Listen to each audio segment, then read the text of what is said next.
so wherever you want to start, like, how did you find your way on the journey to what you're doing now? You can go back as far as you need to. I mean, and in your case, that could be I was going to right? go back to a past life. No, maybe. Yeah. Well, in 1695, when I'm kidding. But yeah, thank you. Thanks for having me. And you know, I think a lot of it stems maybe from my mom. My mom was psychic, and she didn't like it at all, but she would just know things. And what was funny about her is after a few drinks, stuff would just come out. She would just know things. She was born and raised in Cuba. And so I think she brought a little bit of that, like, element of, the Cuban kind of magic thought. But she was also super Catholic on her own. Her mother was Protestant, but my mom decided as a kid to start going to Catholic church every day. Go figure, right? So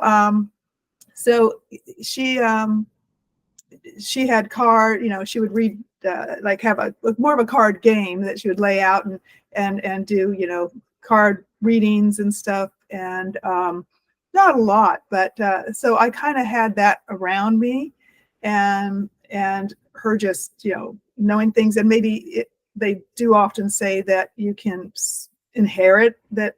A lot of times if somebody's psychic in your family, that whatever that is, that you can inherit it. And so I think that part of me seemed to have kind of woken up, later in life, and me going, wow, that's interesting. And then I started studying, like, what do I do with this? Because my mom was always afraid of it and would push it away. But I was like, yeah, this is interesting. Like, and more so, how can I help people with this? Yes.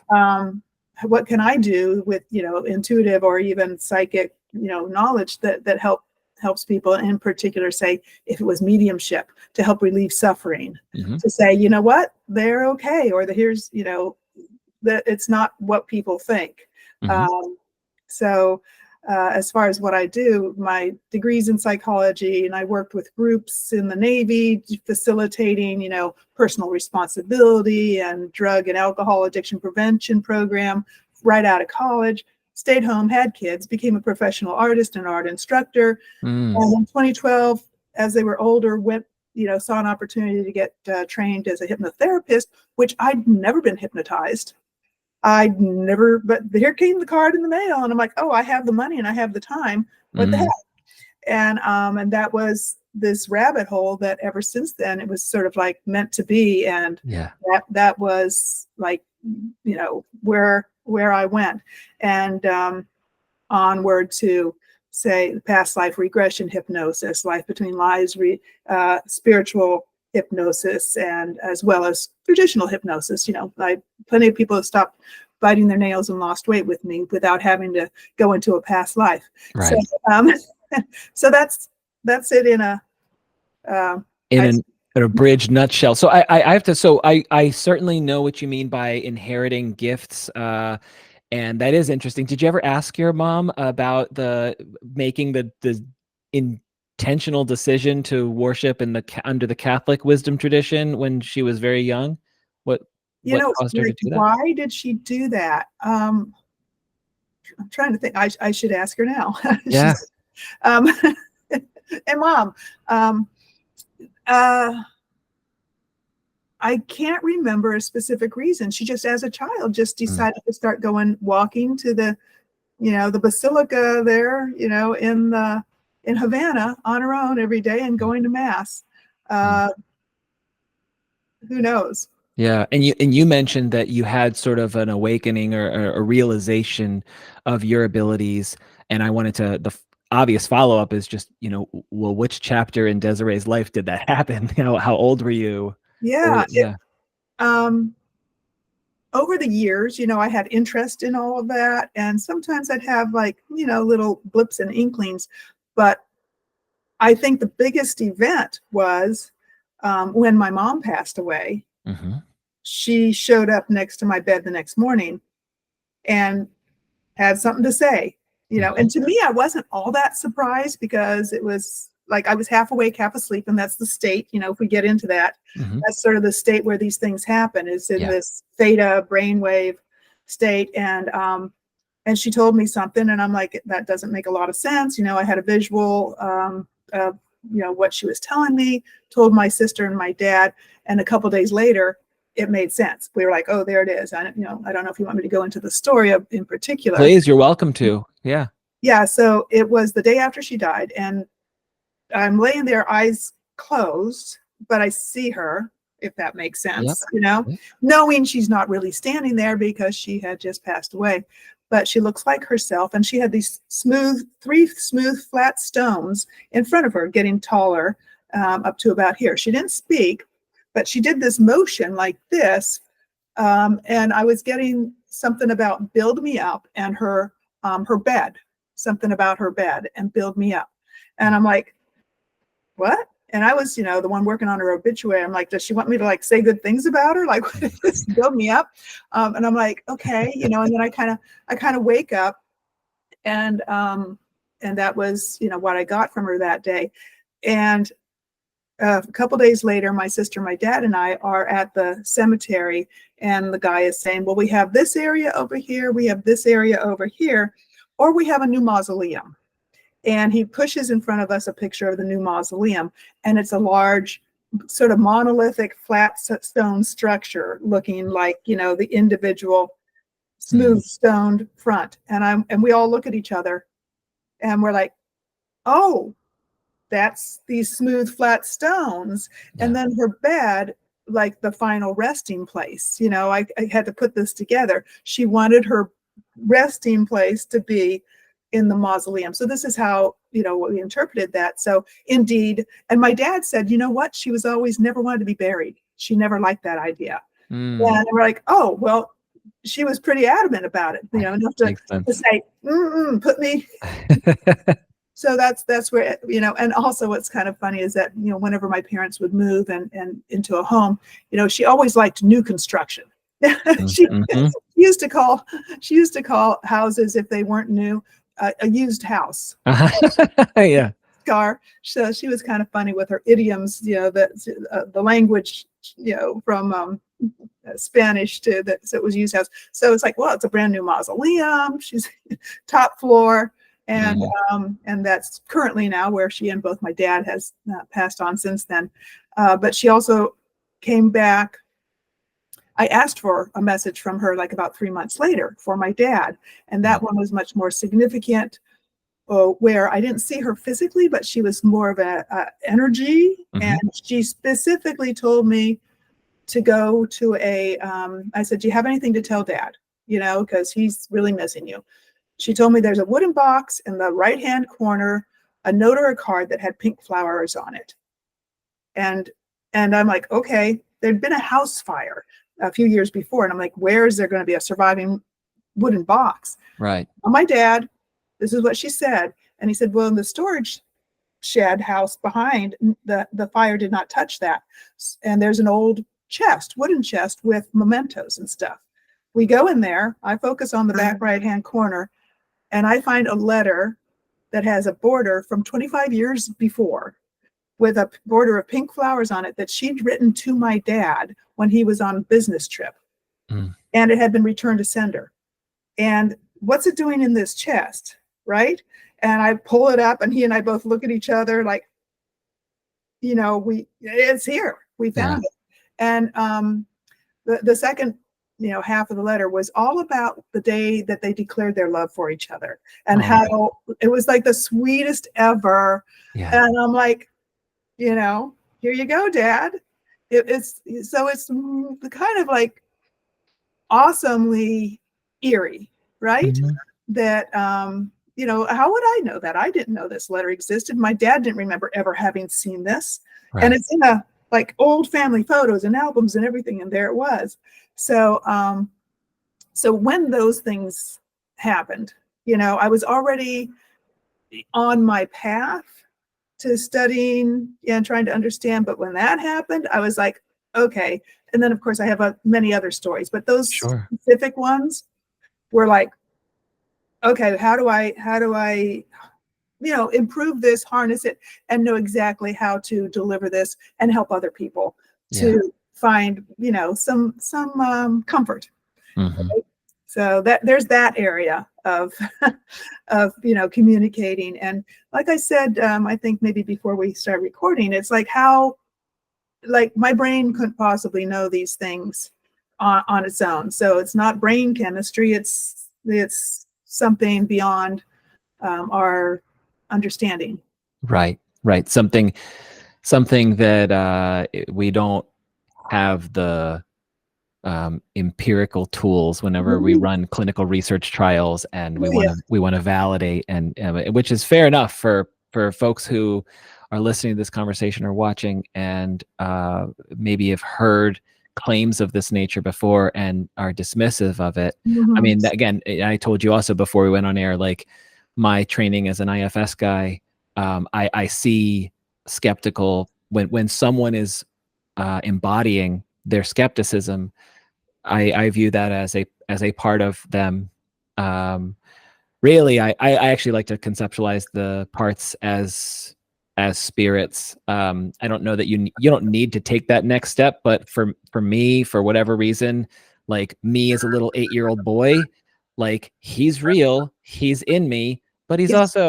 also not embodied in me right now in this physical, Exactly. 1:21 Eastern time on October 2nd. However, when I'm playing with my girls down in the basement in the playroom, like, he might actually possess. He might actually come right on board and take over the steering wheel, in a controlled, healthy way. But or I go just an aside, like, the less socially desirable story is a younger version of me that has a temper tantrum and takes a cup and throws it across the kitchen and damages a door out of a fit of anger. That's not a 38-year-old guy doing that. That's a little kid doing that. Right. Anyway, so the skeptic, when people get skeptical about all this stuff, I really welcome that, because all parts are welcome. And we find that when we actually just respect and honor and open our hearts to these beings, skeptical as they may be, they deserve our respect, and they have every right to be skeptical. So that's a message to our listeners, our audience, that it makes sense that there would be a denial system. It makes sense that there would be a, like, okay, here's my presuppositions about how reality works, physics, metaphysics. And so, people can talk all they want, but I do feel like there's maybe a presumption of cynicism, of, like, exploitation, or people are lying to themselves, or they're conning people, things like that, right? Which is, I welcome all of that. If listeners are feeling all that, that belongs. For whatever reason, I won't say it makes perfect sense, because I would need to know all the context and history about why it makes sense. But it really helps to give the presupposition, like, well, it does make sense, even if I don't yet know why. It does actually make sense, and it belongs, and it's welcome here.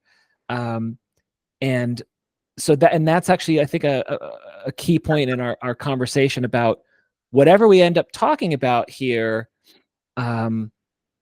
I just want to name the healthy presence of, like, could listeners or viewers welcome that skepticism and still stay connected?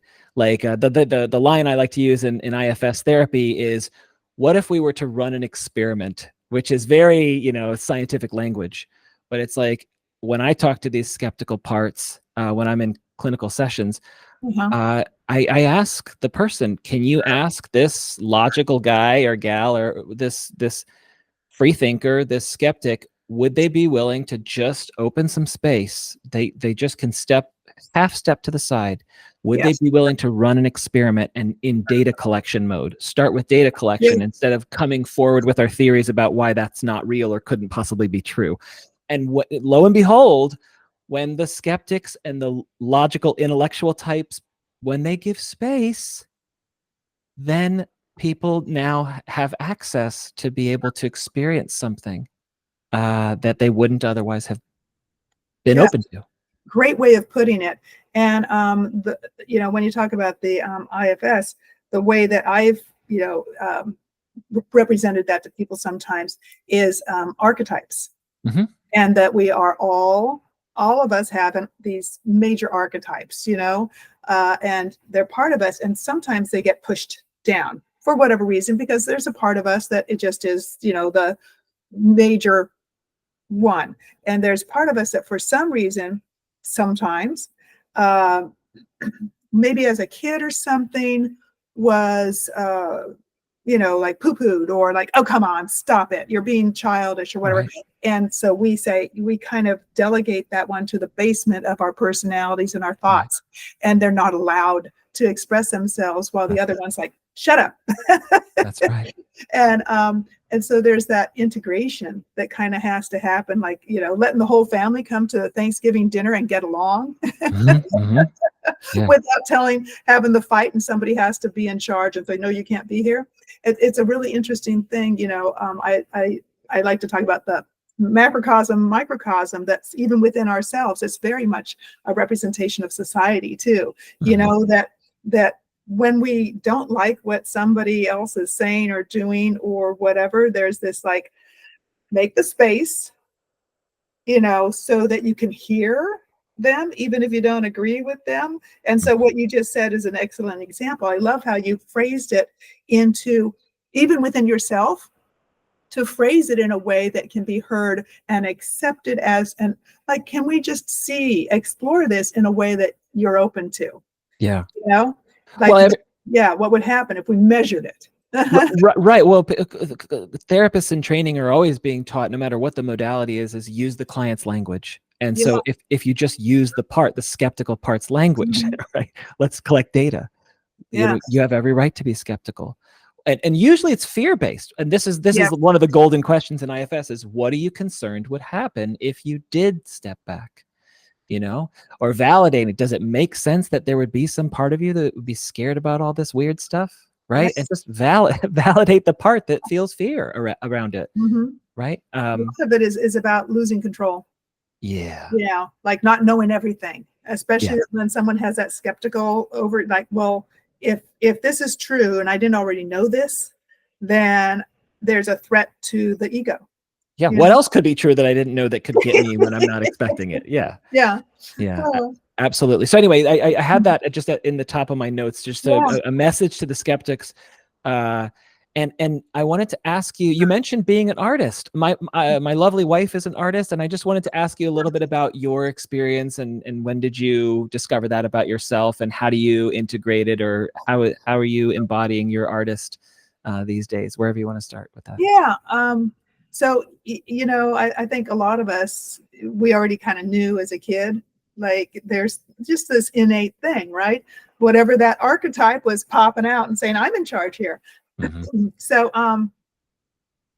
I did two things as a kid. I was always into art, always doodling. I was the kid with the little doodles, the little cartoons, but I was also the kid that walked around in fifth grade at lunch, like with a notepad asking people what their problems were. Like, what? So, when I was in college, I was like debating between, like, do I choose my major, psychology or fine art? Psychology or fine art? And it was a really educated reason. I, kind of say that snarkily. Mm-hmm. It was going to take more hours and time to get the degree in fine arts, because the studio hours were longer Mm. than the lab hours for psychology. And I'm like, oh, well, I guess it's going to be psychology. And, neither one really pays. So, Yes. so that's how I ended up choosing that.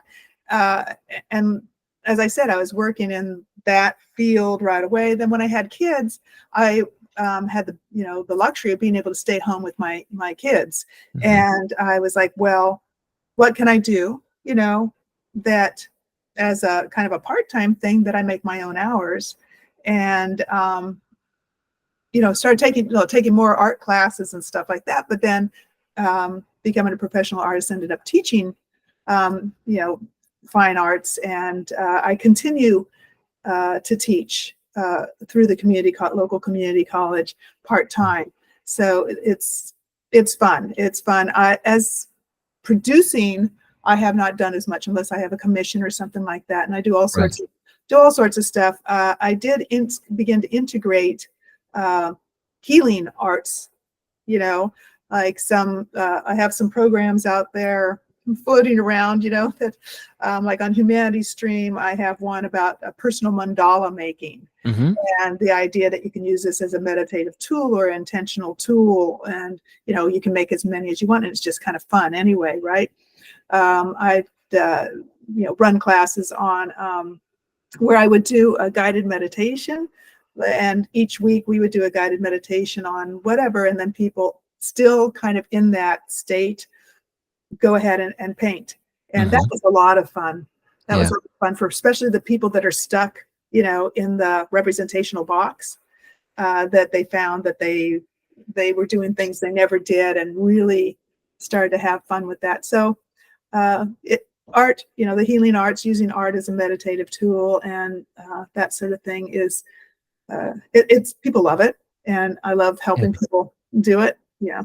Yeah, well, it's amazing. I don't think the term has been used yet, but is it pronounced hypnagogic state? Yeah, that's right. Yeah, or just trance. It's synonymous with a trance state. And being in that sort of an alpha state, it's similar to like if you're really and like you're just really in a movie and you didn't even notice somebody walked in the room. Yeah. You're just really engaged and you just kind of in that zone. Mm-hmm. So yeah, you don't have to be laying down with your eyes closed to experience that really wonderful deep state.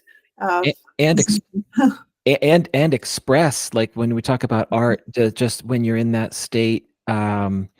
I can't remember if there were which experiments were run on like maybe split brain patients or something where, the two hemispheres can't talk to each other, but you have someone who's like they're blindfolding one eye and then the other hand is asked to respond to a question or whatever. And it's just, it sort of proves to the hyper skeptic that, there's a knowing that you can't express verbally, but the patient knew the answer and they were able to show it with the hand, right. And then of course I just associate to not only art as an expressive tool to gain access to something that our nervous system or soul, however you want to conceptualize it, is holding, and can put it out there for then the person to interact with later, but even channeling, writing, if you want to commune with spirits and say, again, as silly as it may sound to some listeners, to just take your pen or pencil, don't use a word processor if you can, right? Just take your pencil and write, my name's Robin, I write the letters that say Robin and then ask a question and write the question down. And then under that, like it's a play, a script in a play, the next character is spirit, and then just wait, and then just wait. And instead of thinking to write the answer, trusting that a response could actually come through that's not you. Yeah, or it's that part of you that's not allowed to speak very often. Yeah, or that. In connection. Yeah, and so you bring up something that I've talked on and also talked and talked. And so one of the processes I've used with hypnosis, or even on its own, is intuitive writing. Okay. And what you say is right. It's that when you ask the question in your mind and you write it, it bypasses this filter that just in a very similar way that hypnosis bypasses that filter that says, oh, this doesn't make sense. I don't, no, yes, no, you see what I'm saying? Mm-hmm. And so when you get into this really calm state, meditative state, and you allow yourself to write your own answer to yourself, exactly that, you can find insights that you wouldn't find by just sitting there thinking about it. And just like art. And so among the things that I got, just because I love certifications and studying, right? Certified in art therapy, but also handwriting analysis and looking at images and where people put something on the paper, how their handwriting indicates certain, subconscious thoughts. It's really fascinating. And that when they change themselves, their handwriting changes a little bit. Yep. So it's reflected in that. So that's another thing. But there's a difference then also between intuitive writing, when you're communicating with your own subconscious, and channeling or getting information from someone else. And it's written on a piece of paper, right? But and I've done both.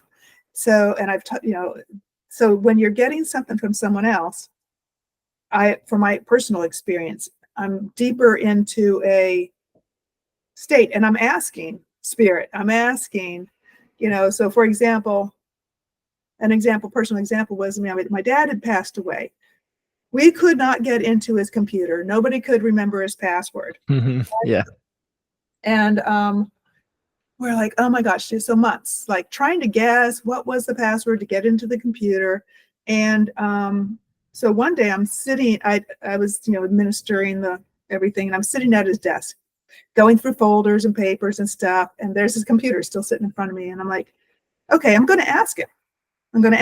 And I'm going to get the pad of paper, because I hadn't tried that yet. I tried all the thinking stuff, right? Yeah. I tried the searching. I tried and so I'm like asking him, and what I start writing. And sometimes you just get like words or marks or whatever. I start writing. I'm like, okay, what's this mean? Because I'm watching it as I'm writing it, going, well, why'd I write that? Right. He says, he said something about addresses, phone numbers. And it was almost like he was frustrated with me. He goes, he's like, you know it, honey. You know it. He says, old password. You know it, honey. And I'm like, I know it. Old password. And then it's like, I stopped getting anything, then it's done. Right. I'm like, okay, that was it.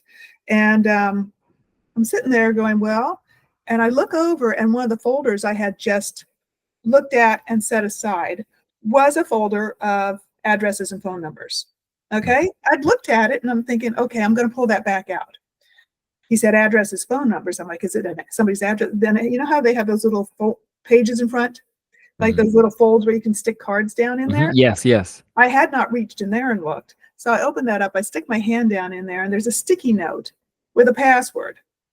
And indeed, it is an old password that he had told me many years ago, like, oh, this is a password. He didn't say it was for his computer. And I'm like, I type it in, and I'm like, thanks, Dad. Yeah. After all that trying to think it out, and maybe my subconscious did know it, because he's telling me that. Maybe it was my subconscious telling me what I think my dad was telling me. Okay. Yeah. So there's an example of the critical, mind saying, well, you knew it. It was an old password. And so you were telling yourself that, or maybe it was my dad, but just the same, it worked. And the process I was using was asking him, not asking myself. I had to get myself out of the way. Right. That's right. It's like, I love you, and humbly ask you for some space, so that we can receive some guidance. There's two things I want to say to respond to that. I can't remember if I had hit record yet when I mentioned Sam Harris. He actually, Sam Harris, the neuroscience guy, the philosopher, prominent atheist, he actually tells a story about having been hypnotized and wrote down. He was just asked to write something. I think he was using his dominant hand, and he said, it was like, write today's date, or write your name, or write today's date, or whatever it was. And when he came out of the trance, there it is, like, hey, that's my handwriting when I'm a fourth grader, right? Like, and the date was when he would have been a fourth grader, right? Yeah. So it kind of, to what you're saying, in terms of, when we write, we can express who we were in the past, and that can show up, in the very handwriting, the signature of who we were back then. The other thing I wanted to say was, I'm now more inclined to not take the credit and to say thank you for the beings who are guiding me. Even in a silly example of like being at Home Depot and I'm like trying to like DIY fix a toilet and I need the biggest wrench that Home Depot has. and then I'm guided this way, and I'm not as familiar with Home Depot to know that that's where that is. And then I go over there and sure enough, like that's where the wrench is. Again, the skeptic can say, well, didn't they do research on how the visual field can process all this information, but not at a conscious level? And so you did actually see that that's where the wrenches were, but not consciously. I'm just more inclined these days to like, I don't have to look up. I go inside and I say thank you for the guidance that was given to me.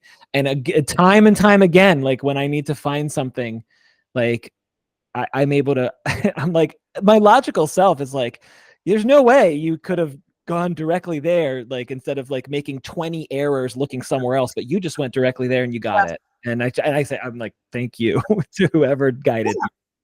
Exactly. And sometimes we do that.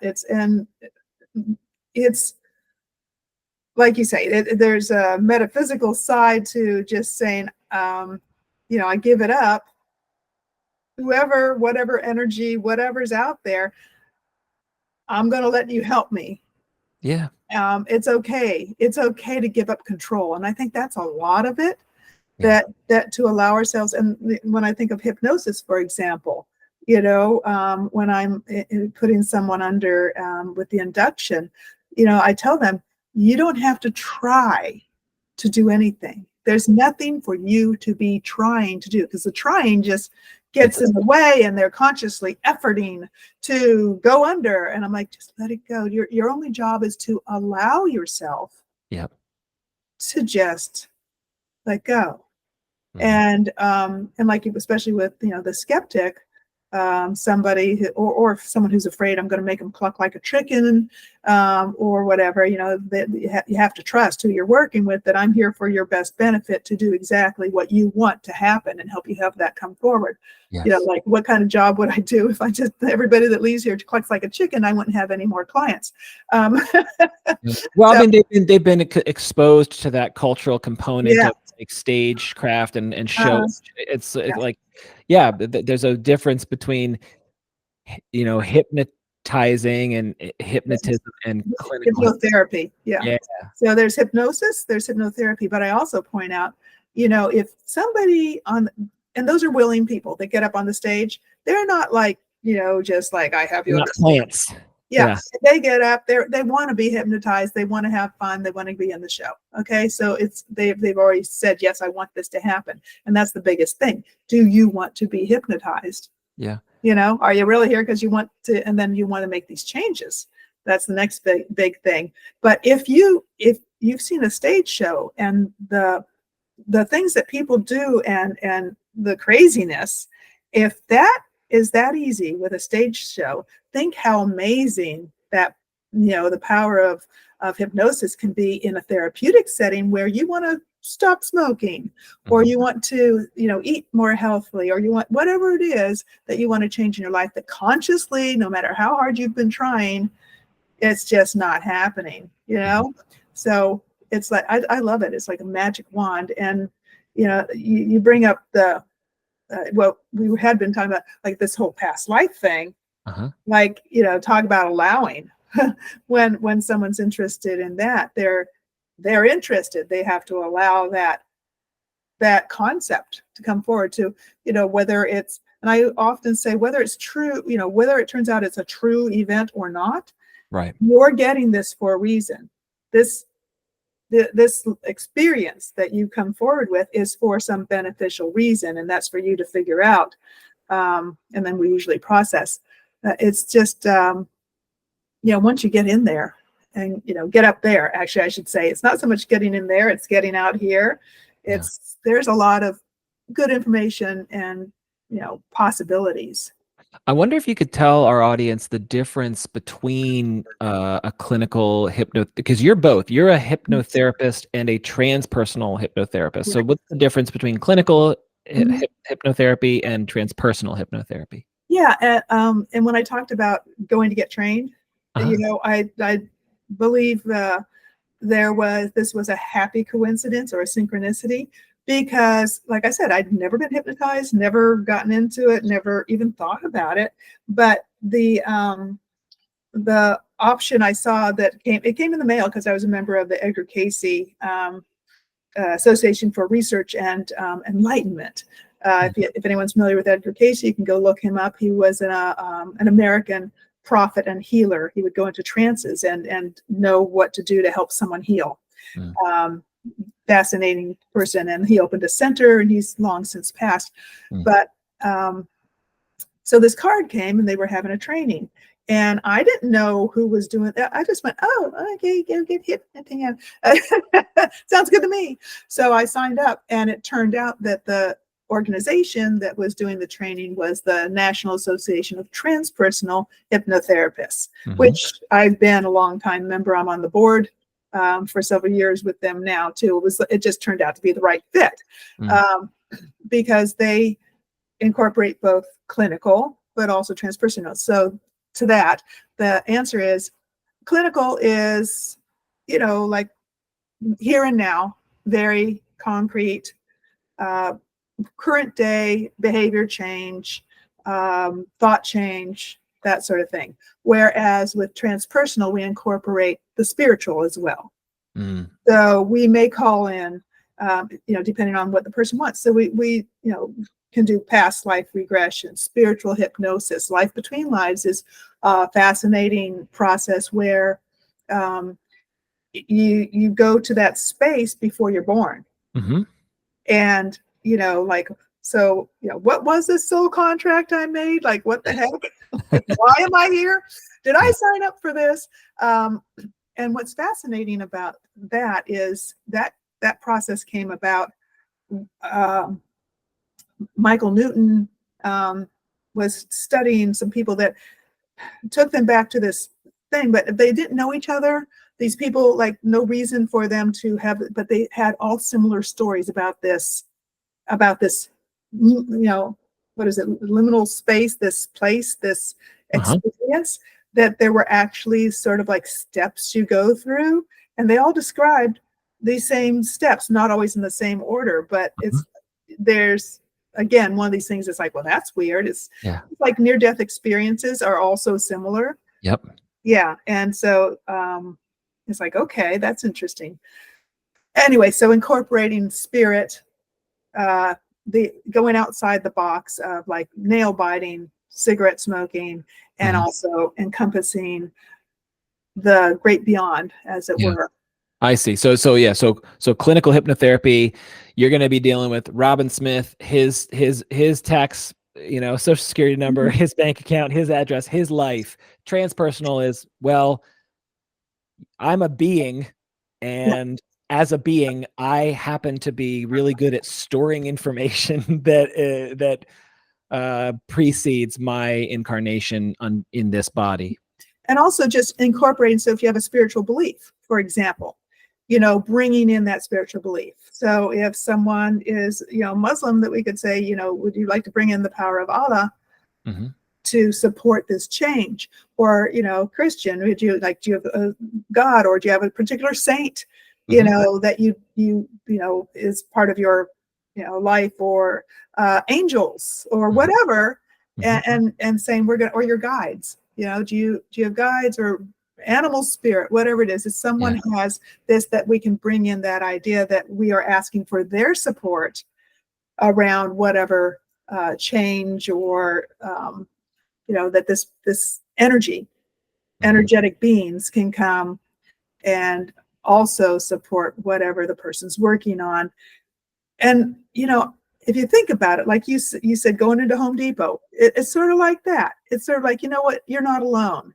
You don't have to do this on your own. There is a positive energy out there that you can call on to support you in your efforts through life, right? And that positive energy is so radically respectful that it's not necessarily gonna invade your space without being invited in. Now, in your case, when you told the story about your mom's spirit, did you have any sense of agency and authorship of the invitation, or in that case, was it a visitation that wasn't asked for? That first time, yeah, I was, woke up and she was there. Yeah. Boundaries, Mom, come on. But she, but it was okay with me, that was all right. And so maybe there's an intrinsic, I think spirit knows if Trust. they don't have to wait for an invitation, Yeah. which is kind of funny. And I have friends, like I have a friend whose sister passed away. And when her sister passed away, she was terrified of any visitation. I don't know, I don't want ghosts, Yeah. But the sister visited her daughter and her husband. Mm-hmm. And some kind of the next morning they were like, yeah, your sister, like I saw her at the foot of my bed. And, and the daughter was like, yeah, it was like she was there. But she didn't appear to my friend because my friend was afraid of that experience.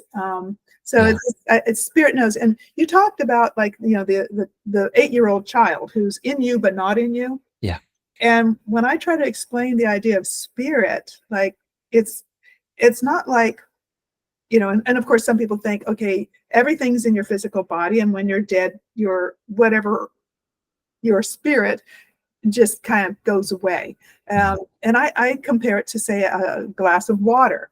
Okay. So the glass of water has the glass has water in it. Assume, that your spirit is poured into this glass of water. And if you pour the water out, it doesn't mean the water disappears. Mm-hmm. The water still exists someplace. Maybe the water goes down the pipes. Maybe you put the water on the ground and it evaporates, but the water doesn't disappear.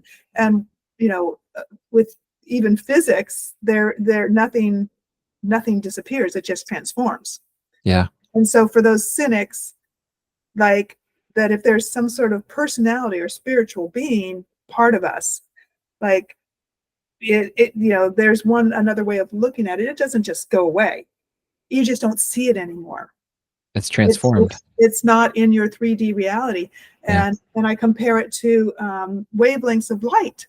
We only see this much, but we know that microwaves exist. We can't see them, but we sure feel them when they heat up our cup of tea. Mm-hmm. But we don't deny that they're there, just like sounds. We only hear this much, but we don't deny that, vibrational sounds exist beyond our bodies being able to hear it. So therefore, why would we deny that our energetic spiritual being doesn't exist once it's not, in our body? Yeah. Well, the body's gone. It's still there. It's at a different frequency that we are not, as easily able to interact with. Yes, as easily. Yeah. Yeah. And there's something I meant to say earlier in our conversation about like the culture and, when very often actually children who haven't been socialized out of turning off these perceptions or ignoring them will report that kind of phenomena. And because the grownups have absorbed so much of what the culture says about what that is, the grown-up will then be like, oh, well, that's, like they dismiss it or disregard it. Yeah, they've been assimilated. yeah. But I mean, I guess I just want to say directly to our listeners that, like, I mean, just be open to the possibility that when you were little, you may have had your radio frequency, your radar that can tune into phenomena may have been a lot more open. And just because you're older now and you might not even have any recollection that was the case, doesn't mean there aren't methods to be able to open this back up. As a matter of fact, children up until about the age of between 7 and 9, this is like really bizarre because you wouldn't know it by looking at them because they're like bouncing off the walls. But apparently their brain waves operate in the state of hypnosis. They come out in this delta. Okay, so I should explain briefly. you and I right now are in beta brainwave. That means that we're awake, we're paying attention, we're interacting. You're wide awake. Then it gradually goes down to alpha, which is a relaxed state, where you're sitting on the sofa, maybe you're fixing dinner, you're doing something that's common, normal, and easy to do. You don't have to think about it hard. Low alpha is maybe when you're really engaged in a movie, you're not asleep, but you're focused. That slides down to theta. Theta is that state of hypnosis where you're half in, half out. And the best way to compare it for people that wouldn't know is when you first wake up or first fall asleep. Yeah. That state where you kind of remember your dream, but when you're fully awake, you don't remember your dream. Yes. Right? You're in that in-between state. Something that I notice when I start to fall asleep, it's like the sounds go away. You ever had that? Where all of a sudden it gets quiet and then you wake back up and you hear everything again? That's right. That's exactly right. It's like a gating function. Yeah. And so that's going into theta. And so that's a state of hypnosis, kind of in and out, a state of deep meditation also. Then you slide down from there into delta, which is sleep. The deep delta is deep sleep, and these waves get deeper and slower. And so just to explain that. Now, children, when they're born, they come out in delta, their brain waves. They slowly, over the years, their brain waves start to accommodate into beta at around 8 or 9, okay? And with the rest of us. Now, biologically, I have a theory. I don't know. I haven't really read up on it, but I'm thinking that nature has them almost in a state of hypnosis for these early years so that they can absorb and learn very fast how to survive, like what goes on in life, and how to eat, how to walk, how to mirror. And that's why it's so important. Early childhood events are so important for the rest of your life, because something can happen that can get stuck in here. And if it's good, that's great. But if it's like negative, then that self-image of who you are gets locked into. And that's once again why hypnosis is great, because you can get in there and unplug that and reprogram. But also, getting back to what you were saying, in that state, you're in that state of like hypnosis, you're in that state of where someone needs to be to communicate. You're open. The veil, I would say, is not closed, and all these layers are not in your way. That's why sometimes like kids have these imaginary friends, maybe spiritual beings. Like they see and talk to people. They remember things. One of my first ever open window into like not doubting this past life thing. I was playing with my 3-year-old daughter, obviously many years ago. She's 26 now. And she looks at me and she says, "Mommy, I love you." And I'm like, "Well, honey, I love you too." She goes, "I love you. My old mommy was mean. My mommy with the black hair, she was mean. She took me to the bad doctor. And I'm glad I'm your daughter now." And I'm like, okay. I'm like, and I'm thinking, gosh, she has like this awful story. I wanted to ask her, like, tell me more, but I didn't want to go there with like, it was a bad memory.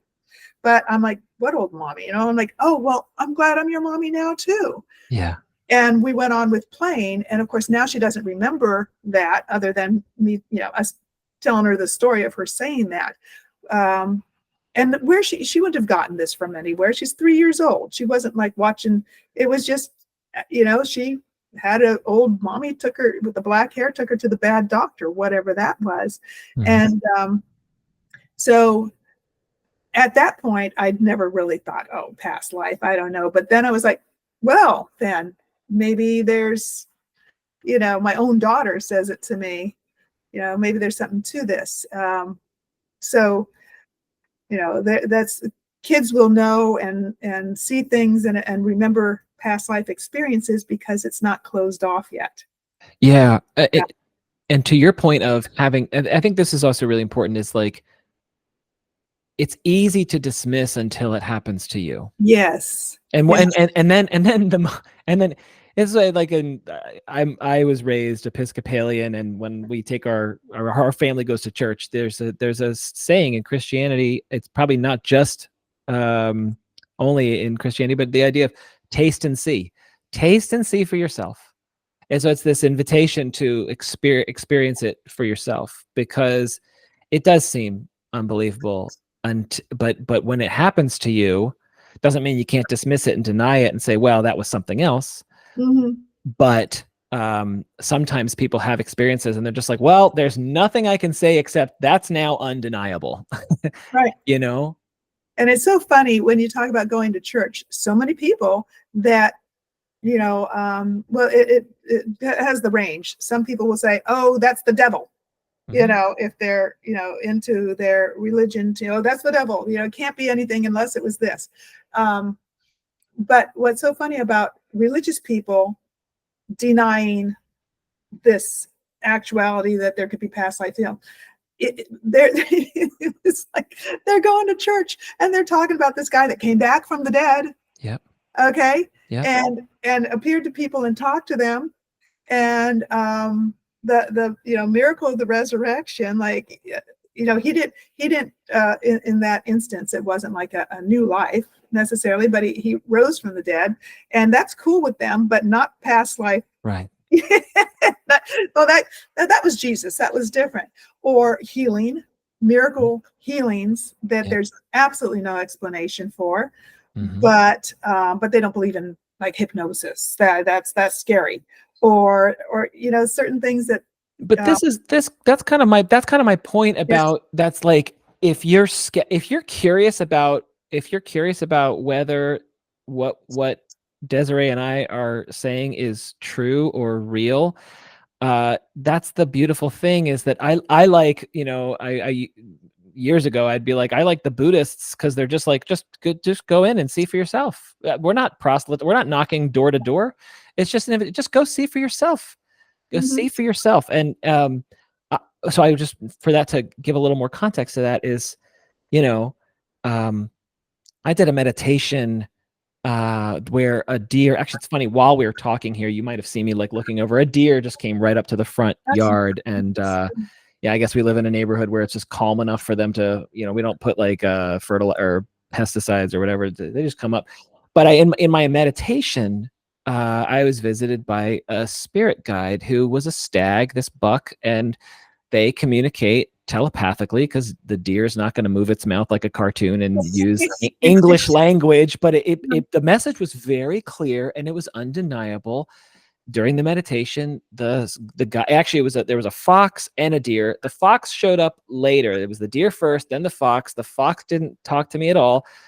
The deer said, it's going to be okay, which is a very common message that reassures the worries. It's going to be okay, which was the same message I got on the ketamine journey, where 6 internal family systems therapists are all sitting down in commercial office space in Bethesda with their noise canceling headphones and eye masks and weighted blankets, and here I am getting an intramuscular injection, and now the same message is coming through, not from a deer, but from a higher power. I thought was God, but maybe was an angel, but it was it was just absolutely undeniable. And it was the same thing of like, it's going to be okay. And not only is that true for you, but it's true for like all of your loved ones and the strangers in the community. Like, it's true for everyone. Yeah. It's very powerful. Very, very powerful. Yeah, there's something to just being like, oh, okay. Just okay. When you can't control, like, I think most people, a lot of anxiety, fear, and their trauma comes, well, not necessarily the trauma, but a lot of emotional problems come from the fact that we can't control it. There are simply things we can't control, and usually when I'm working with my clients, it's like, okay, what can you do? What steps can you take? And then once, and just kind of keep your eye on that, not like obsessively, but revisit every now and then and do the things that you can do. And this is where I appreciate, the transpersonal side of things is then, let go. And whatever term you want to use for it, let go and let God. Let go and let the universe. Let go and let spirit. Let go and give it over to your guides. Because at a certain point, you just have to trust that everything is exactly as it should be in this moment. even if we don't get it. Like, this is horrible, especially world events. Come on, like, what am I going to do about, what's going on in the world? Yep. If I can't do anything about it, then just let it go. I used to say to my mom, who was a big worrier, she'd say, I worry, blah, blah, blah. I worry this, I worry that. And I'm like, Mom, instead of worrying, how about you pray?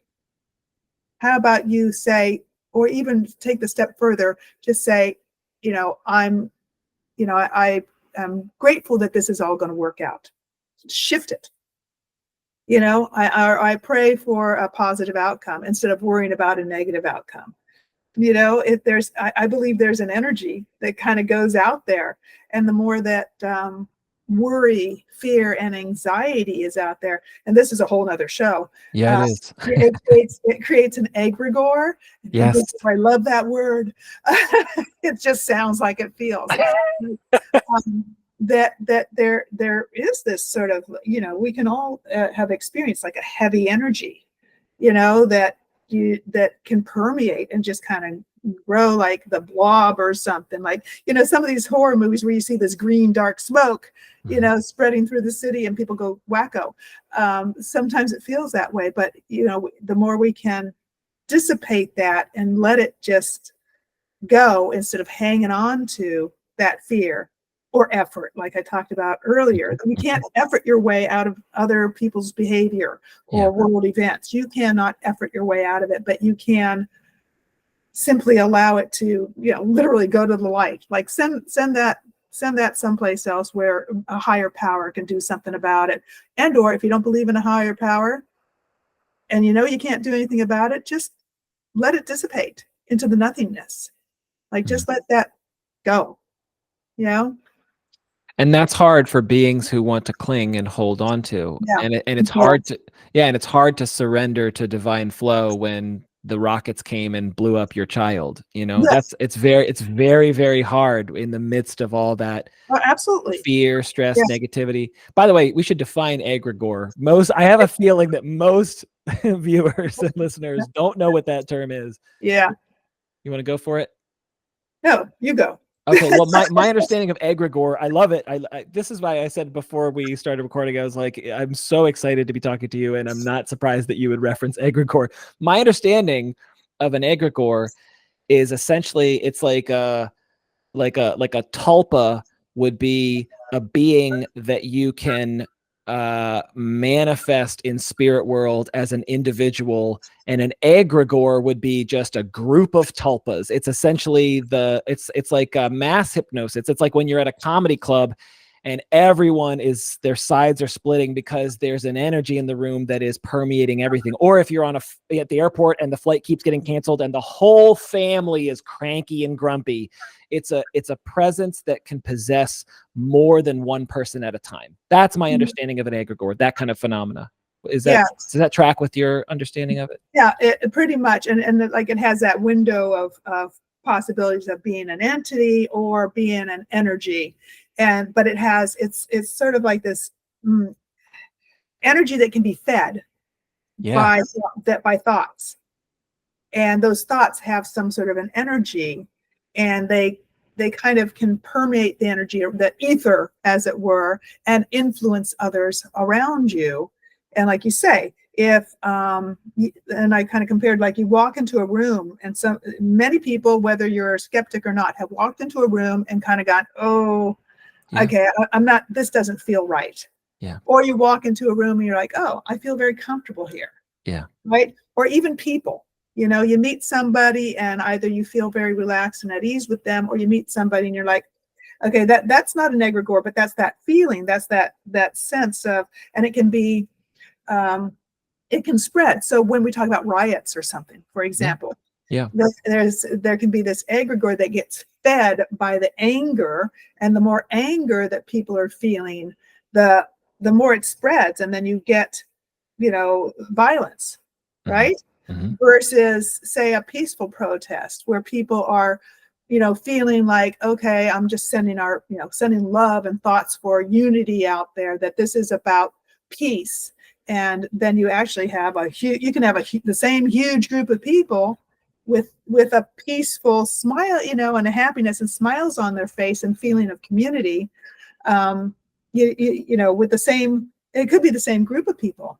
As we're seeing, what happens, like say politically and whatever, you might have people that go out there for like a positive reason. Next thing you know, they might, this egregore of even a few people being angry. Even a few people being angry can kind of spread, and influence a whole big group. It's like the idea of the rotten apple, in the bag. One rotten apple can really affect the whole bag, just like one person's or a small group. And there's the idea of like that 100th monkey. Okay. So there's a story of the 100th monkey that scientists went out to an island and taught monkeys how to something like wash their coconuts and crack them. Or I don't know exactly what they were teaching them, but it wasn't something that the monkeys were doing on their own. So they taught some monkeys, and those monkeys went and taught other monkeys on the island, right? So it kind of spread, right? But then what some phenomenon happened is that they discovered that monkeys on a neighboring island that did not have direct contact teaching or anything, after a certain number of monkeys on the first island, and they call it the 100th monkey, after a certain number of monkeys learned and were doing this, the monkeys on another island that were not exposed to the teaching started doing it too. So this knowledge, energy, or egregore kind of spread over to them without them needing to be directly taught. And there goes also that idea of entanglement, which is, information being shared without having to have direct contact. That's a whole nother thing. Yes. Again, but so I'm sorry, that was like a really long. Oh, I love it. No, my audience is used to it, and I love it. And I've heard, and when you said 100th monkey, I think there are other examples of this. I can't remember if it was like the History Channel or talking about like human civilizations and saying like, we know that these civilizations didn't contaminate, didn't cross pollinate, and yet around the same time period, their technology started to be identical. Like they all started doing the same thing. And so that's what I associated to when you were talking about a controlled experiment, or being able to observe, okay, we're going to teach these monkeys and see how many generations does it take, or whatever. I mean, I don't know what their intention was for that, but let me actually pivot us back to something that I meant to ask about. And by the way, I know this is going to happen. We have 2 hours, right? And we have less than an hour now, and there's so many bullet points. I was like, I want to ask her about this and this. I know we're not going to get to it all, but you mentioned life between lives. There's 2 things maybe to touch on here. Maybe we can start there, and also I'll plant a flag to come back to when people have a hard time surrendering control. The claim is all hypnosis is self-hypnosis. If it's not, you don't have to do more. You don't have to pedal uphill. This is about kenosis and constraint release and doing less and trusting and surrendering and all that. So I'll plant a flag on what practical tips can you share with our listeners who might be open to this and wanting to see if they can experience certain things, but stuff gets in their way. But first, maybe just life between lives. That fascinates me. The notion that if you can buy into and subscribe to the idea of past lives and incarnating and living at different time periods, the same soul living in different time periods, but that there's also this other plane of existence that happens where the soul is resting and restoring and renewing and again waiting for an opportunity to contract again and say, okay, we didn't learn the lessons we need to learn, and so we're going to go ahead and pick this time period and pick these parents. Just whatever feels right for you, Desiree. Share with our audience, what in the heck is life between lives? Okay, so I'll start with like the process that's used in the hypnotic process is that the person goes under hypnosis. We go back in time through this current lifetime to the most recent life before this. and then take them through, kind of stop at a few spots in there, significant spots during that. So it's not really about the most recent past life, but you kind of go in there, you stop at a few significant points, you take them through their death in that life and into that time before they're born into this life. Mm-hmm. Okay. And you say, okay, hold on there now, just, stay there. And part of it, what for me in particular, part of it is I try very hard not to say, go here, go there, this is what happens next. Yeah. Because I want them to take themselves on their own journey. Yeah. Okay. Also, for me, that way, when they have this, I talked about people having these similar experiences, that way, they're not getting it from me. They're, for my own personal curiosity, when they go to these similar places, I'm like, there it is. Wow, this must be real. Yeah. And I can share with them. So that usually they go through, this sort of a darkness, just floating. Some people get stuck in the darkness for a while, and then it takes a bit to move. You start seeing lights, you start seeing forms. Then usually they are go into the guide. A guide will appear, and they may see them as a person or a shape or like whatever makes sense to them. Yeah, maybe just actually for the most part, even if it's not something they thought of, usually it's like an energetic light, like just this light. And then they go, and this was my experience. It might be easier to say what my experience was. So I'm flowing through. I see some colors, often purples and blues. That's when you start knowing that you're in this space. I don't know why it's purples and blues, except that I'm going to segue here.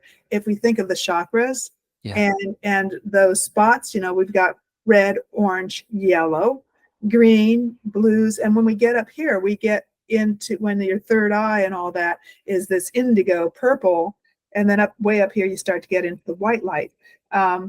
But it, maybe there's something saying, yes, you're connected to that third eye when you start to see the purple. It's almost always seems when I get into a deep meditation or hypnosis, the purple clouds, as if they're lit from within. Yeah. Start flowing around. It's like being in a lava lamp. It's lots of fun, people. It's like, whoa. Anyway, so then I came into this space where there's all these balls of energetic light, also like just all there, and they're kind of bouncing around a little bit, but as if they're gathered. And now the process says you will meet your soul family. You will go in and meet, and you'll see your soul family, all those departed, right? Mm-hmm. This is the idea. So, but my experience was I get in there and I'm like, and I'm recognizing the energy as people, mm-hmm. right? And I'm seeing a green light bouncing up and down in the background, and I'm like, yes, I see you, and I know who it is, right? And then over here I see so-and-so, and over here I see so-and-so, but they're pink and they're blue and they're green and they're this energy. And all the time I have this white light to my side, a larger white light who is my guide. Mm-hmm. And as I'm under, and so you're under, but you're speaking. So you're in that space, and the hypnotherapist is taking notes and also recording. That's how I do it, so that you can listen to it and I have the notes later. But I'm like, wait a minute, all these people are alive. These are all people that are alive. What are they doing here? Mm-hmm. Okay, so for me, it was a little different. I'm like, okay. And then I moved into another kind of room, chamber, cave-like sort of space. And that's where I saw more lights. But all of those people were the ones who had passed on. And, so my mother was like this golden brown light comes forward and kind of like engage like all around me.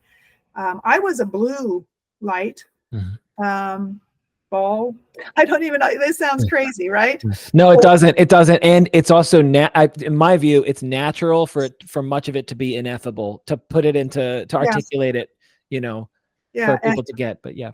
And so I saw, like my sisters passed on, she was pink and my godparents were there. And so I'm like, okay, here's where the passed on people were. And then moving into, and I'm even trying to remember, it's been a while since I did it, but moved into another area where there was this amorphous sort of building, like you could see through it like a jellyfish building. But as I got closer, it became more solid. And went in there, and it was, turned into sort of like, not necessarily, I wasn't like going through rows of libraries, but a big book on a table that I'm told to sit down in front of. And it was blank, like huge book. And I'm like, something about turning the pages, sorry. And, and so flowing through, then going into, other areas. Other people have had like got on a train or something like that. Other people, their guide left them and said, go on, you know what you're doing. I've had that happen. Get to the guides where sometimes people have, like 6 or 7, sometimes people have 3. Usually there's like 3 to 6. And it's like this room, and usually there's sort of like these tall pillar like light beings, and or for some they're almost always like you would see in a movie, like like the robed lit face or something. And this is where you can say, am I on track? Am I doing okay? What, like, you're doing good, keep going, or here's what you need to know, or here's why you can start asking questions. So the hypnotherapist will say, you can ask them questions, and what do you want to know? And you actually put those questions down before you go under. So the therapist can say, why are you here? Like, what's this person in your life here for? Or what's this experience mean? And the therapeutic aspect of this, again, whether you're talking to your own subconscious or whether you're getting it from a higher power, it almost gives meaning to suffering sometimes. Like, why did this happen to me? Like, why am I dealing with this? And it's something for you to, spiritually to grow from. Because again, if this is not all there is, if there's a bigger picture, then it's sort of like, you go to school, it's not easy. You got to study, you're up late to get that degree, and you're doing all this work, and it costs lots of money. And, why are you doing it? You're not doing it for fun, right? So again, as a soul, there are lessons in every lifetime. And the trick is to be aware of overcoming or learning or embracing and going, okay, this has a reason. And I asked, sometimes as I asked for this, then at the end, there could be different questions depending on what. And often we say, ask for a sign or a symbol or something that you'll see in your waking life that will reinforce or remind you of what you need to know. And so sometimes things come in, a picture or whatever, and then that, you look for that, or you bring that kind of back with you psychically as a token, of like, I'm going to remember this. And then sometimes this does indeed show up, like people will say, oh, I saw this, green cross or something. And then a couple of days later, they're in a store and there's this green cross. And it's like, okay, this, transferred over, and I'm seeing what I asked, the symbol that they told me to look for. We do the same thing in a past life regression sometimes, bring forward what, a symbol or a sign that you're, to remind you that that you're on the right path. So that's kind of that. And then you bring them back, bring them out, bring back any important things that they need to acknowledge in this lifetime. And like I said, it can be really therapeutic. I had one client who's had a tough life, okay? And he says to them, can I be done? Am I done? And they're like, no, you are not. I don't want to go back. I don't want to do this again. Am I not done? No, sorry. You have a lot to do. You're far from done. Like you're going to keep coming. And now we can get over, you talked about Buddhism. Hinduism has a lot of this. Oh yeah. This idea that we have our soul's journeys, and that at some point you've reached the top of the mountain and you can choose to come back or not. And their idea is that you can choose to come back as, say, a master and be someone who helps humanity, when you could just choose to stay up there in nirvana, or in that you don't have to reincarnate. And so that concept is where we get loving great leaders that try to give a message every few thousand years to say, hello people, could we just there are beings that will choose to come back for the better. So, but for most of us, we're still cycling.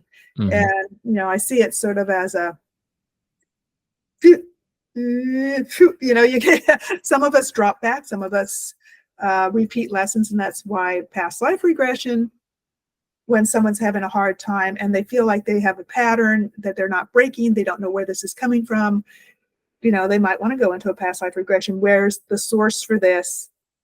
And where have I done this before? And how can I break this pattern in this lifetime? Yeah.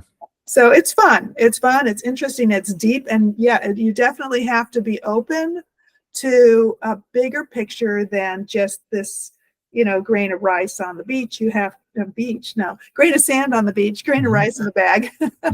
That you have to acknowledge that there's more than what you can see, touch, hear, and feel. Yeah, it's deep and it's very, very powerful, right? Like, and like the idea that you could if someone goes into therapy and they have certain therapeutic goals and they can meet those therapeutic goals without psychedelic assisted psychotherapy, without hypnotic induction, without there's certain goals that you don't have to do any of this stuff that we're talking about, and you can reach those goals. It's very deep and it's very powerful. For me, the idea that if someone's open to it, that it can spontaneously happen. Again, I'll cite internal family systems as in the IFS model, you're treating the mind as multiple. That's not pathology. It's not DID, multiple percent. It's just the natural state of the mind. And when you are interviewing different parts of a person and you learn about, most parts are not burdened. And so they're just in harmony, doing their thing in the background. You don't notice them. Yeah. The burdened parts are the ones those are the parts that you want to disavow, or you want to shame or judge, all this stuff. And when you ask a part, when did you take in this burden? When was this role forced on you? A lot of times it's like, oh, when I was a teenager, when I was in the single digits. But some people, and you ask, when did this come into your system? It's not a leading question. It's just when did it come in? When did it come into your system? And then the answer to that question precedes their lifetime now, and right, which is a testament to like legacy burdens, the kind of stuff that does get handed down generation to generation. And say, there's a legacy healing. I've seen it done where the person can find out where it came into the family line, and they can heal it and let it go, but they also hand it back to all of the ancestors so that all the ancestors have an opportunity to touch it and let it go. And so it's not just healing the taxpayer now who's breathing right now in the present. It's healing all the people back to like 1400 Europe or whatever. So it's very powerful. And what's cool about it is, the outcome is very real. It's like, look at that. Look at the symptoms disappear. Yes. Yep. And absolutely. And so, when someone's skeptical or whatever, I say, to me, hey, if it works, just like the placebo effect, right? fine. If you give me, aspirin and tell me that it's a magic pill that's going to, and I get better, I'm great. I'm not going to say, oh, you tricked me. I'm going to say, awesome. Give me more of that placebo, because if it works, it works. I just watched a really not very good documentary. I think it was made in the 80s of this healer. I think his name was Bruno Gronig, and it's in 3 parts. And he was in Germany back in the 1940s. And so I won't go into his story, but people would come to him blind, lame, all these things. And he would simply say, and he believed, and I can't really deny that he had this, he was given a gift from God to heal. He didn't take money. He wouldn't take money. Yeah. He was like, this is a gift from God, and I'm giving it to you. And he would say, you're not blind, you can see. And it just reminds me so much of hypnosis. But he said no. And in those days they didn't like hypnosis. They said hypnosis was mind control, and that's a whole nother thing that I've tried to educate people on. Modern day hypnotherapy is not controlling your mind. Like you say, it's all self-hypnosis. It's your choosing to. Yes. And we are doing, as a hypnotherapist, I'm only doing what you want to have happen.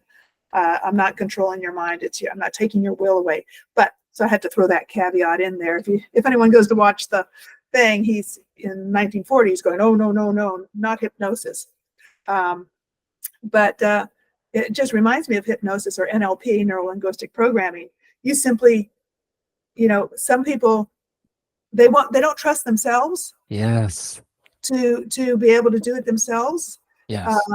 And so that's fine. If you can have an angel, God, a saint, to ask for their intercession, or know, this, if he has the power of God, and he would say, don't thank me, thank God. Yeah. If he has the power of God to say, you're not blind, and then the person can see, hallelujah, right? Yeah. What did he do? What did he do? Nothing, other than he just told the person, boom, you can walk. And what I liked about this documentary is, because it was older, they did have interviews with several of the people that were healed by him. Mm-hmm. And they're describing it, saying, I was lame in this arm and I couldn't move it for years, and he said, your arm moves fine, and next thing they know, they're like, oh, I can move, and they're the healings that happen, and they were able to firsthand describe it. Hey, if it works, it works. Why pick it apart? It's like, okay, I'll take it. We trust so much of what people tell us, if doctors or politicians or whatever. If they tell us, we give our authority over. But how about if we give our authority over to the impossible, miracle? Like, yes, if it works, it works, and allow something to work, right?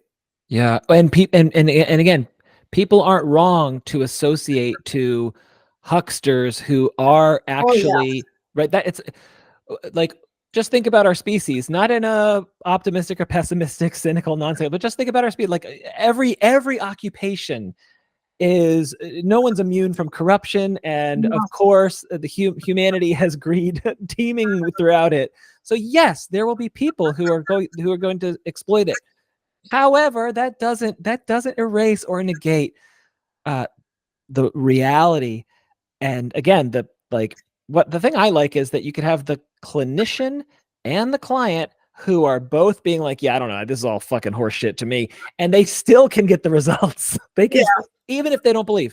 Now, I know that kind of goes contra to some of the research about therapists who don't subscribe to the modality that they're trained in, and they get worse results because they're not bought in. Like, the therapist has to believe in it for it to get a better efficacy. But I think it was one of Brian Weiss's books where he's saying, yeah, that you can still get results even if everyone is suspending their disbelief and saying, I don't really know what this is. We can call it subconscious. I don't really know. And it can still work even without knowing So Yeah. And I agree with you. Yeah. To the listeners, don't get so, yeah, be discerning. yes, Do your own research when it comes to, like, especially if someone's asking you for thousands of dollars, for their special program. Like, chances are this whatever's going to work, it doesn't cost that much. And even this man I talked about, he got so inundated that he had people come and say, hey, I'll manage you. I'm going to be your manager. I'll make sure that. And what they did, the greed got in. And some of them started taking money for access to him. He didn't know they were taking money. He didn't get any of it, but the manager was taking money to, and so it happened to him a couple times, and he got taken advantage of, because same thing happened to Edgar Casey I brought up earlier.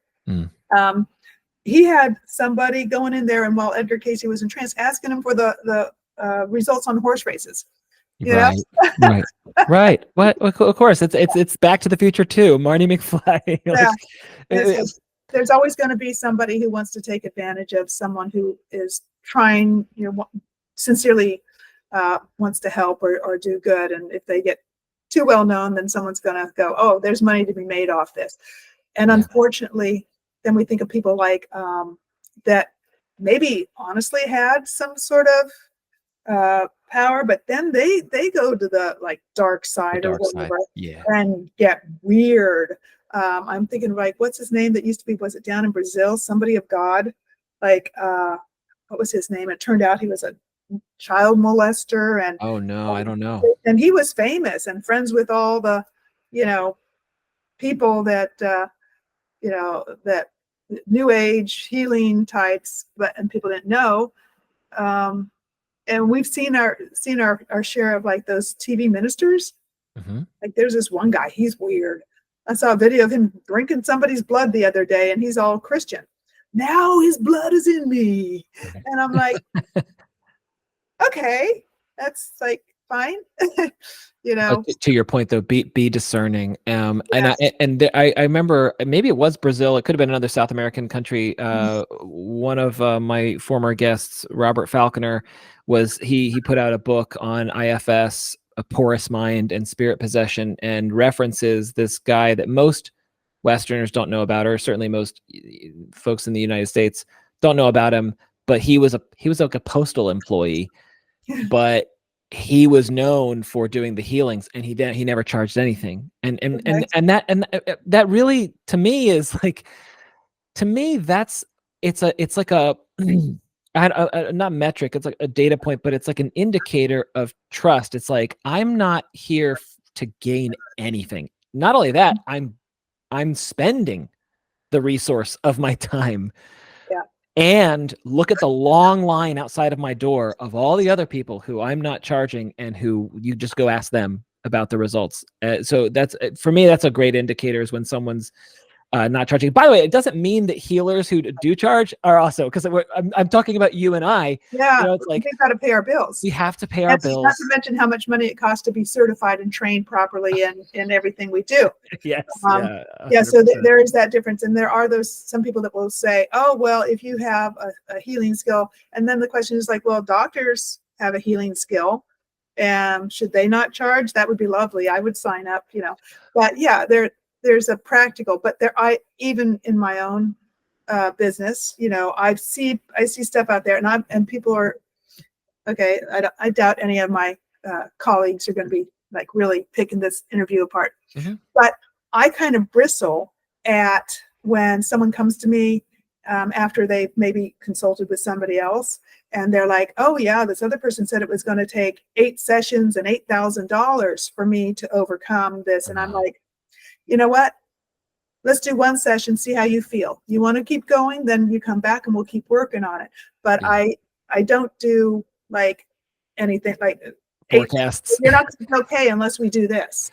And some people, they do that. And I have trainings that are always out there, how to have a 6-figure, income. And I'm like, I want my income, but I don't want it at the expense of making somebody pay for something further than that, that just because I can.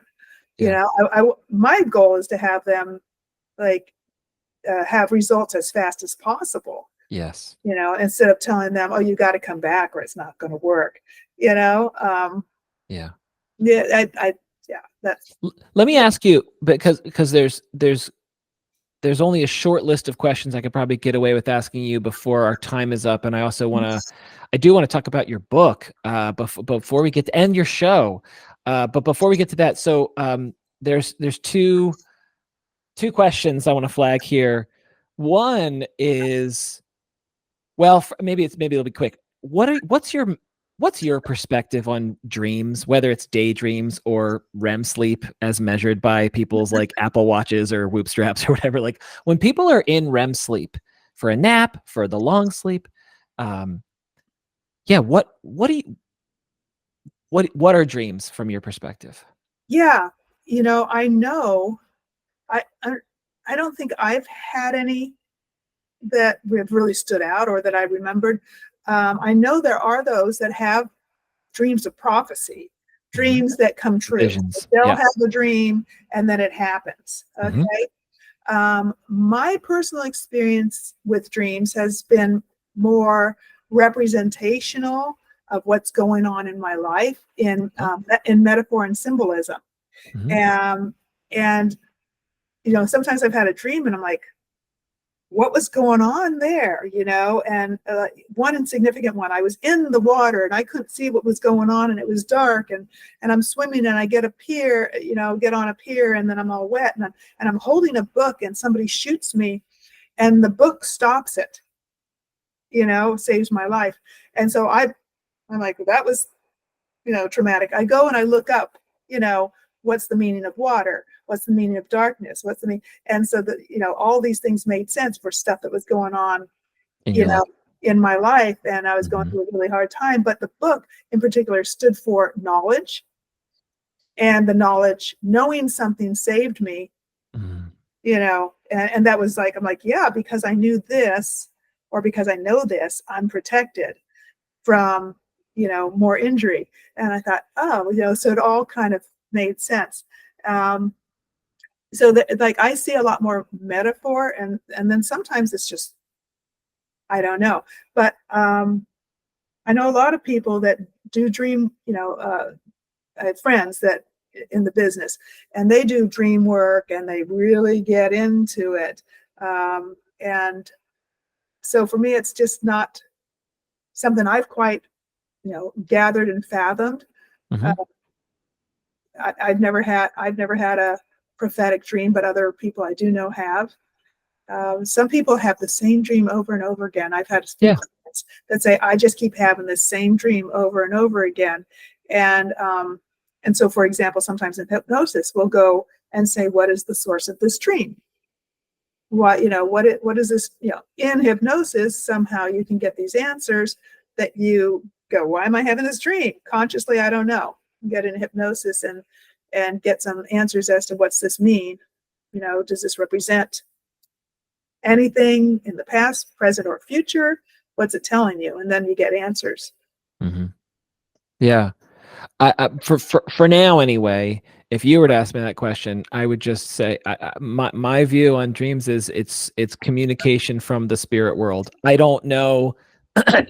People make, again, claims about different layers and levels of the spirit world, right? Like if there's like, you never actually talk to God, you have to talk to a daemon or a daimon, that layer, and that's the intermediary between gods or God.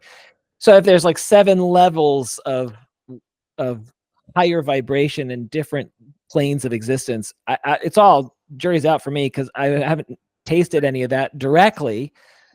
But I'm just open to the fact that all the listeners, everyone who's consuming this conversation, are going to have dreams, and they maybe have stories about what their dreams are. And maybe you're hearing from my like intellectual, like philosophical part guy that's just like, what are dreams? I even before I went to grad school, before I majored in psychology, when I was in high school, I was like, I think I might want to go study, like do dream research. Like dreams are fascinating. And if I conceptualize them as just our garden variety every night access to the spirit world, or even when we daydream, accessing spirit world, whether we want to call it symbolism or a metaphor, just that there's messages that are being given through quote unquote nonsensical plot lines that pivot. You're at the grocery store and then you leave the grocery store, but suddenly it's the doorway into your grandma's basement or whatever. It's like, it's non-linear, but something's being communicated, and people can find that their dreams are very healing. And also, like, there's other healing things like slow wave sleep. This is when you do a hard workout and you go to sleep. Slow wave is where the body is rejuvenating and restoring cells and damaged cells. So I like the idea of, okay, slow wave heals the body. Dreams are trying to heal the mind, trying to heal the emotional heart. I'm still the jury's out. I don't know what dreams are, but that's like my best guess as to what they are. And I figured it showed up. I was curious about your perspective. And to that also, the fact that memories, if we talk about past lives, we're talking about access to memories. Whose memories are they? Well, they're not mine.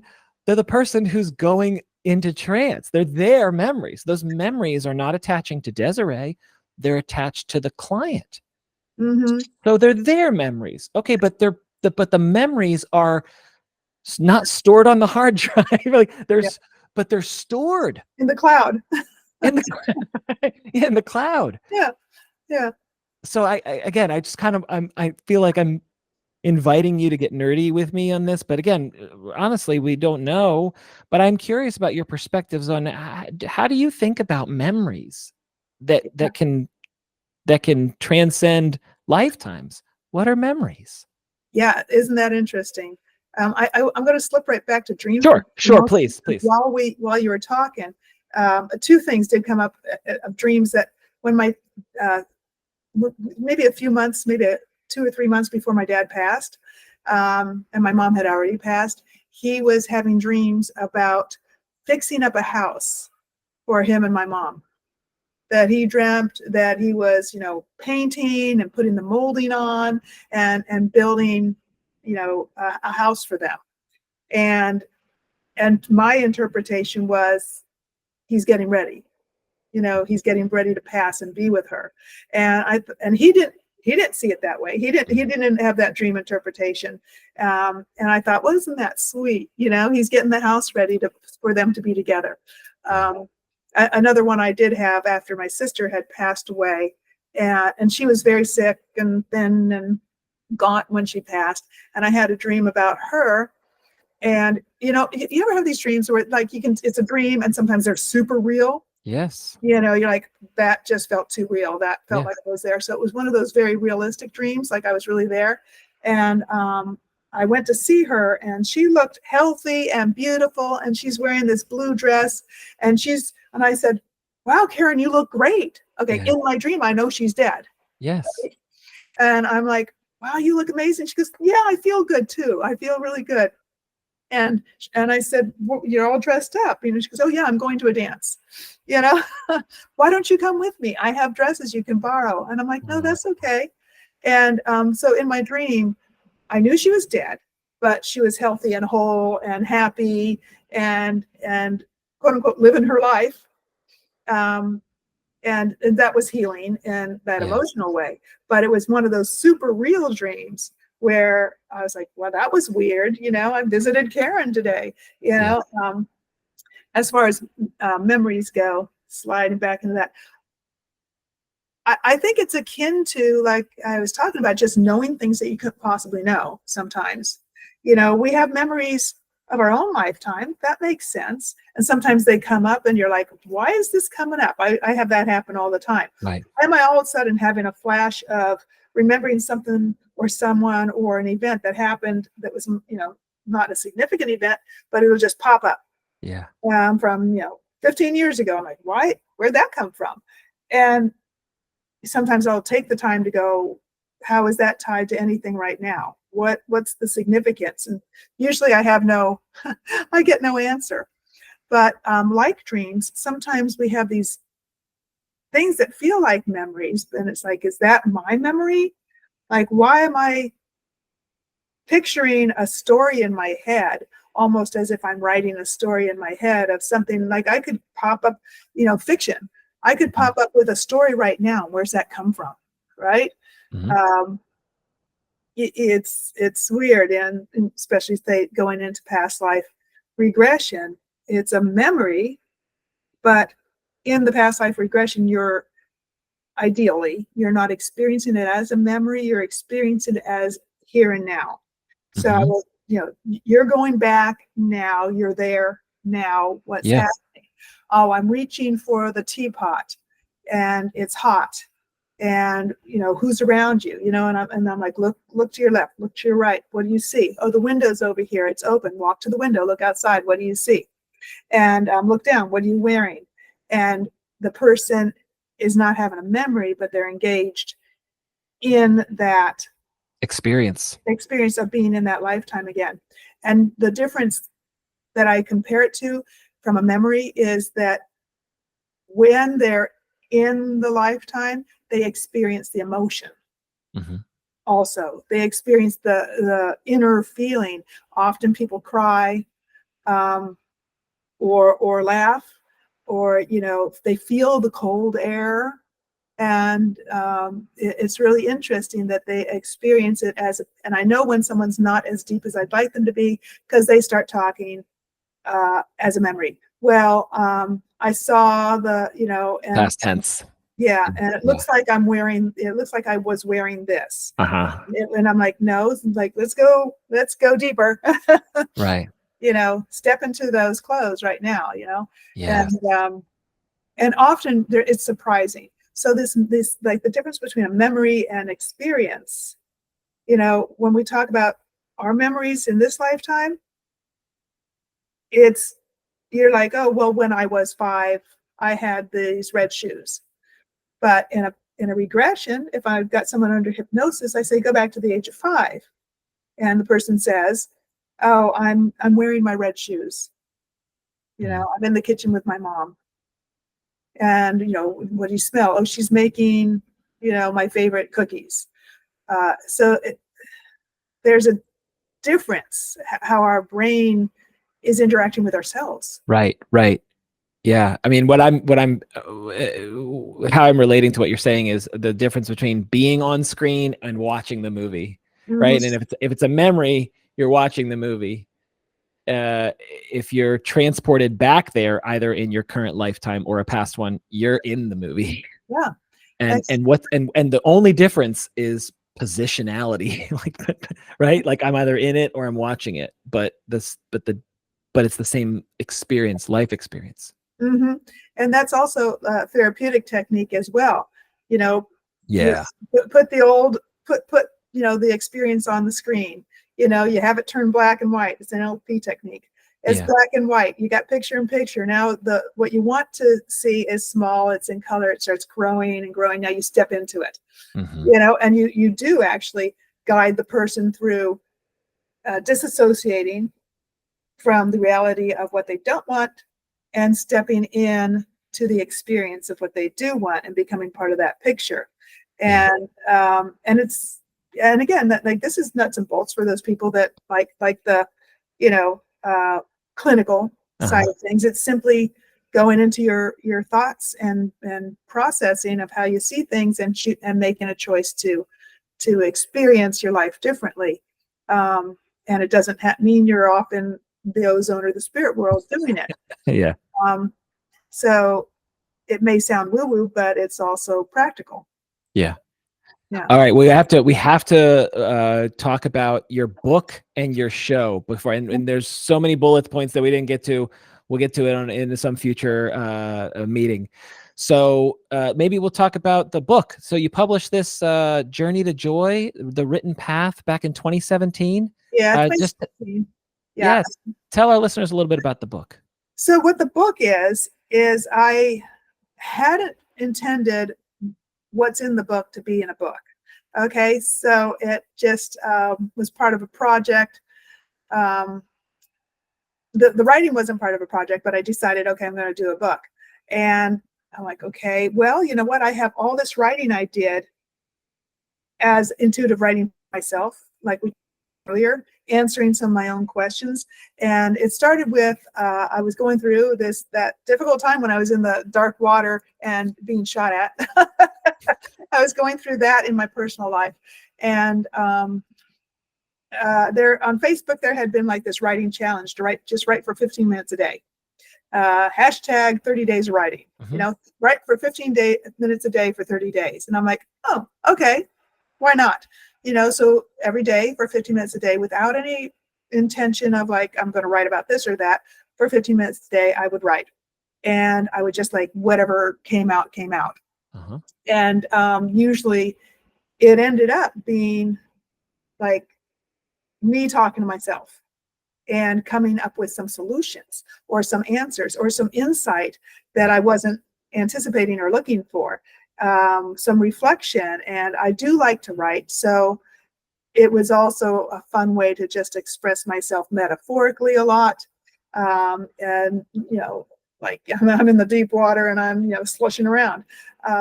So that was the writing I did. By the end of those 30 days, I had been vacillating on like, should I, shouldn't I, what do I need to do? I don't know. I'm lost. Poor me, victim. Okay. And by the end of 30 days after doing this writing, I had like found this like clarity and made up my mind to do what I needed to do to, pull myself out of the situation and move forward. Okay. Just by 30 days of writing 15 minutes a day and getting these insights.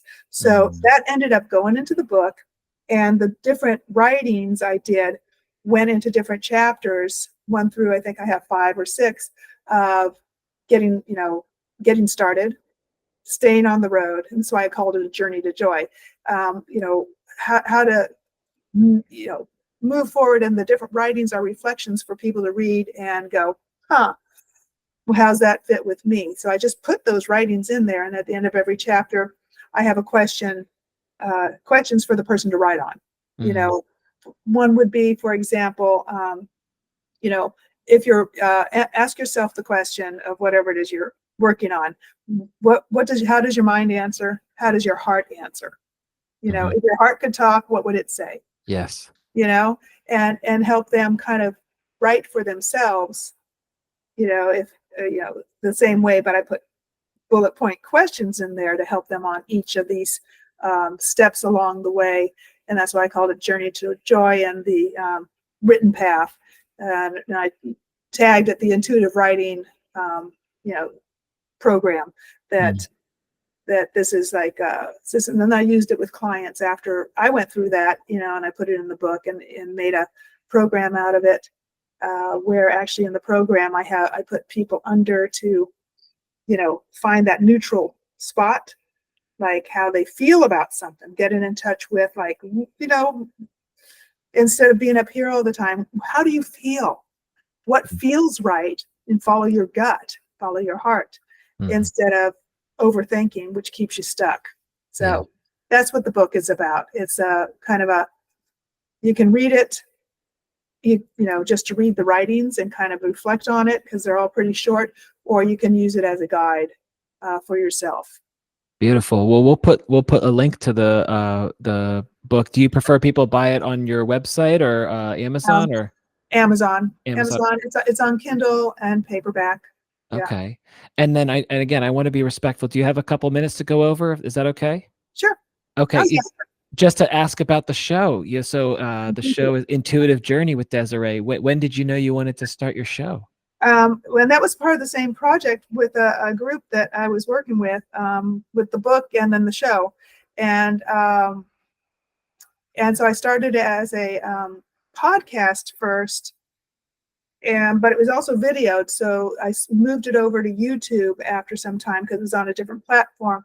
And I still have some episodes that were not moved over, but for the majority, I've been putting it up on YouTube. It's still on podcast, on all the podcast, the people that carry podcasts. They have Apple, Spotify, iHeart.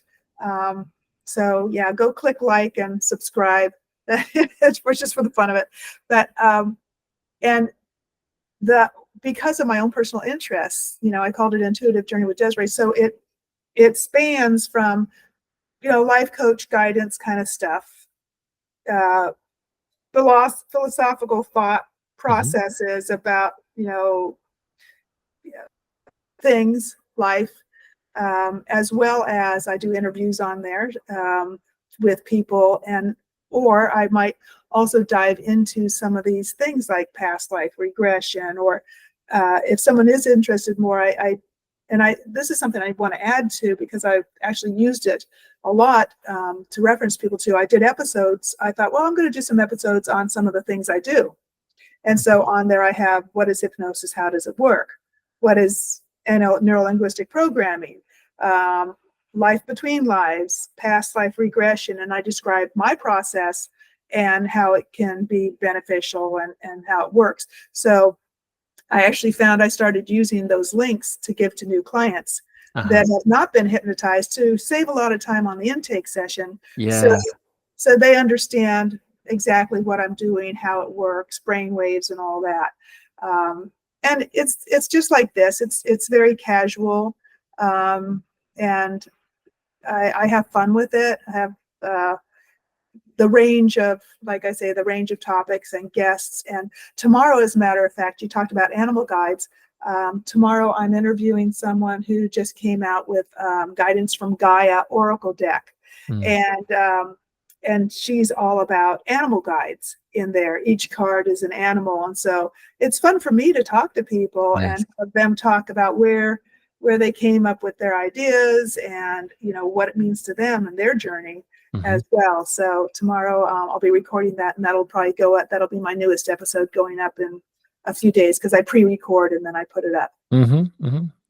Fabulous. I mean, I'm definitely going to go and watch some of those episodes. I especially love just the idea of like front loading information, kind of some psychoeducation, be like, yeah, on your own time, non-synchronous, asynchronous learning. And then it doesn't burn up time in the intake process. That's generous. It's effective.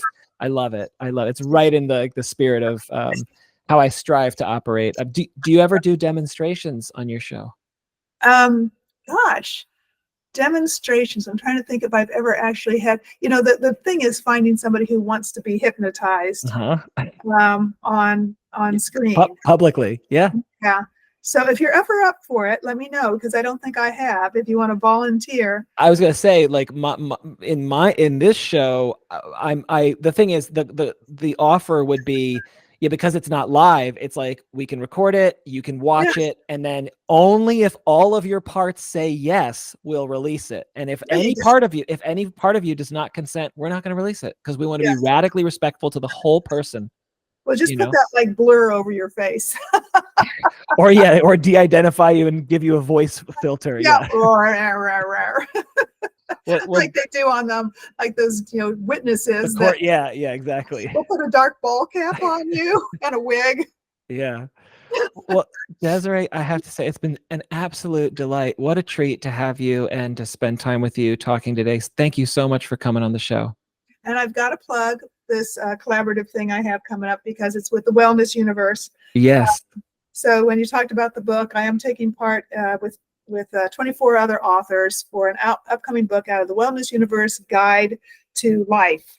And so if you just Google Wellness Universe and their book series, that's coming out. And so I've done my due diligence with, help and support them and our collaborative efforts. So that's coming out. That's right. Coming out January, right? I think it's coming out January. It might be December. I need to go check, but we're going to be doing interviews. The authors are going to be doing interviews and stuff like that beforehand about, what our chapters are about. There's going to be some live readings of our chapters. So if people are interested in their series of books, this is number 5. I think each of them have been bestsellers. And so, they put it out with the best intention to, help people through their, experience of the authors, to give a little guidance. Yeah. And thank you for saying that. We will absolutely put that as well in the show notes, a link to the Wellness Universe. And once again, Desiree, thanks for coming on. Thank you for having me. I really had fun talking to you.